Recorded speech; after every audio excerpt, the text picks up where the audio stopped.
Hi dancers, welcome back to my channel. Today we're going to talk about static versus PNF stretching. And if you're somebody who's having trouble gaining flexibility or you just feel like holding stretches for long duration is uncomfortable, then this is the video for you.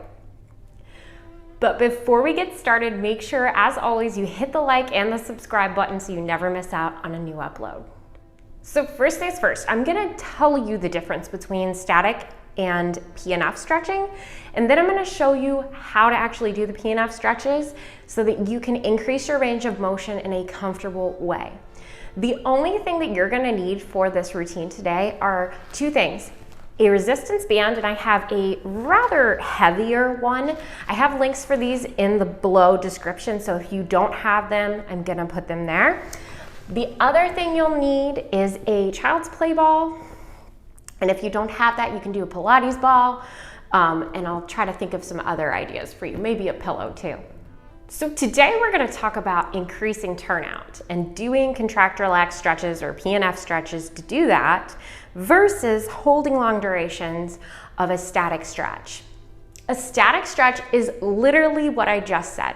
It's holding a stretch, sitting there and waiting for your muscles to relax, and sometimes that doesn't happen easily for people. Muscle guarding is when your muscles are actually fighting against your body to stop the stretch from happening, and it's a protective mechanism to avoid injury or overstretching. A lot of dance teachers incorporate long duration holds into their dance classes, which peer-reviewed studies and lots of different research out there has determined that holding longer than 30-second intervals is actually damaging and can increase the risk of injury for students.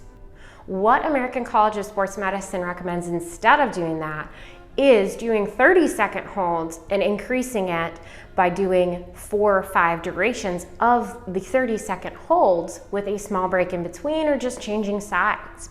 So let's say we're stretching our turnout muscles. A static stretch for stretching your turnout muscles would be the piriformis stretch.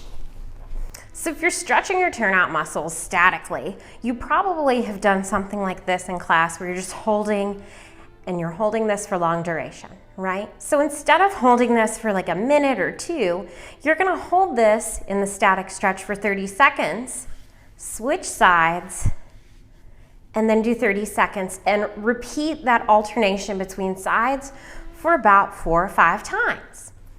You'll notice by round 4 or 5, your muscles will feel a lot looser, it's a lot more easy to manage, you're gonna have a lot less guarding, and that's safer.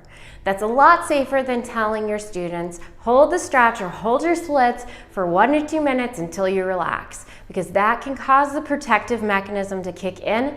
Not every student is gonna have that happen, but every student's gonna have some degree of discomfort from holding for a long duration, and it's gonna be different for each person. So now let's talk about PNF stretching.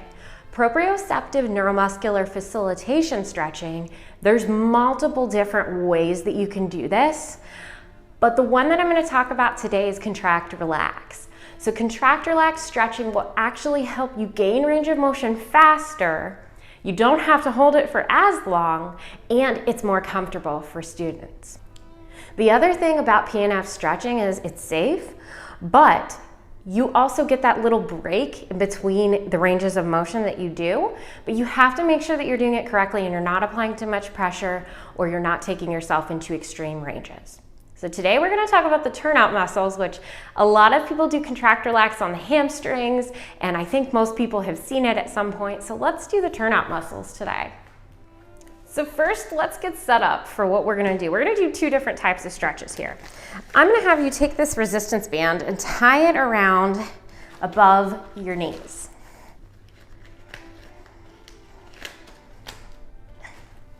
I'm also gonna have you grab that child's play ball and put it between your knees.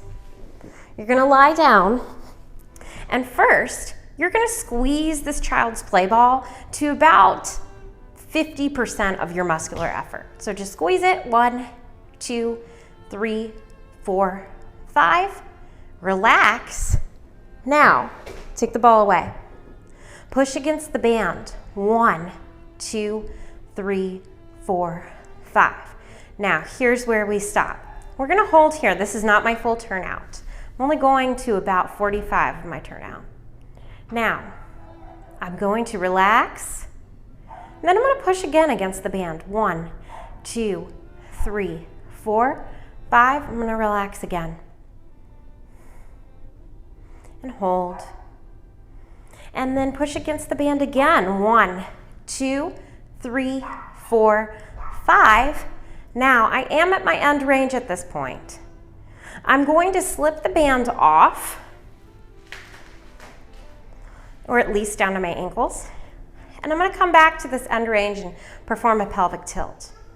Now, put your hands in between, and I'm going to have you push against the hands. 1, 2, 3, 4, 5. Relax those hips open even more.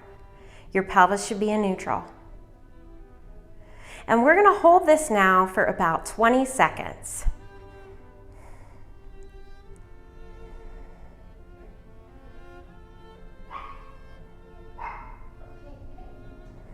And we're going to slowly bring these legs back up and relax.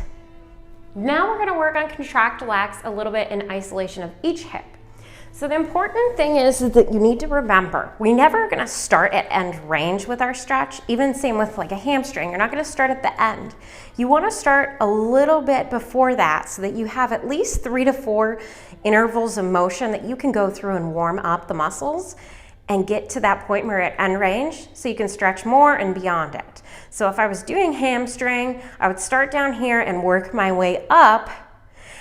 And now that we're doing turnout, I'm going to start about right here. Okay? The first thing I'm going to do is I'm going to push against my hand. And I'm going to push it about 45 to 50% effort while my hand's pushing back this way. So it's isometric. You're going to push 1, 2, 3, 4, 5. And now you're going to turn out just a little bit more and push against the opposite hand. 1, 2, 3, 4, 5. And turn out a little more. Push against this hand again on the outside. Push 1, 2, 3, 4, 5. And relax. And push against this hand now. 1, 2, 3, 4, 5. Relax the muscles. And we're going to bring our leg in as much as we can. If you'd like more range of motion, you can put your leg up or leg on the wall. Push against the hand outside. 1, 2, 3, 4, 5. And push against this hand. 1, 2, 3, 4, 5. Relax the muscles. Here we are at end range, a little beyond, and we're going to hold it now for 20 seconds.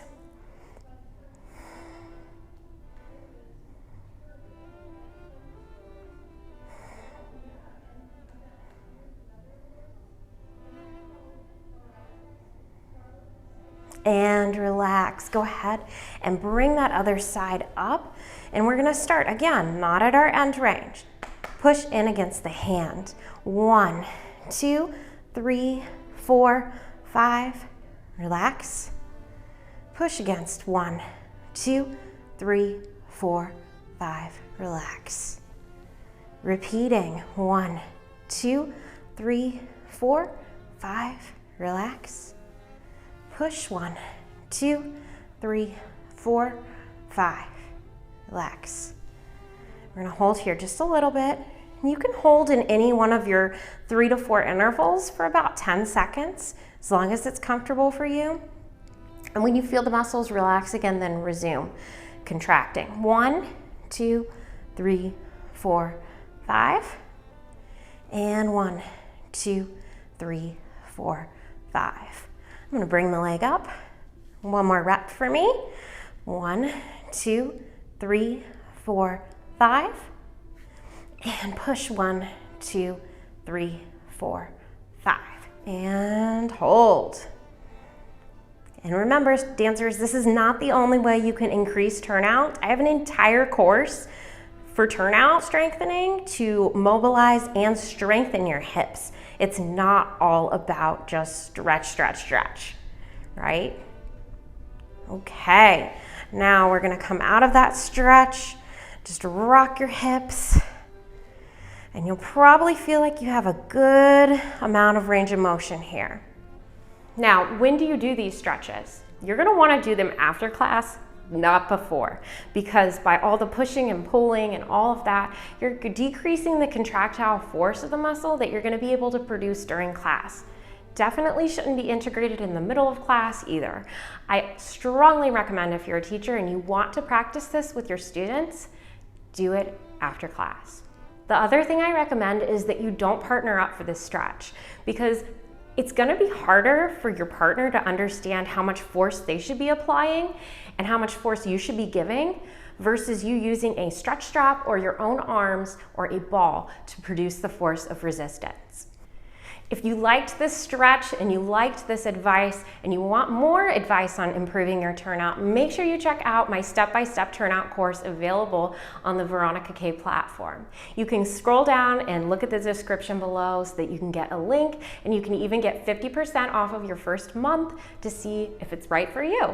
Don't forget to subscribe to my channel, and as always, hit the like button and share with a friend. See you next time, dancers.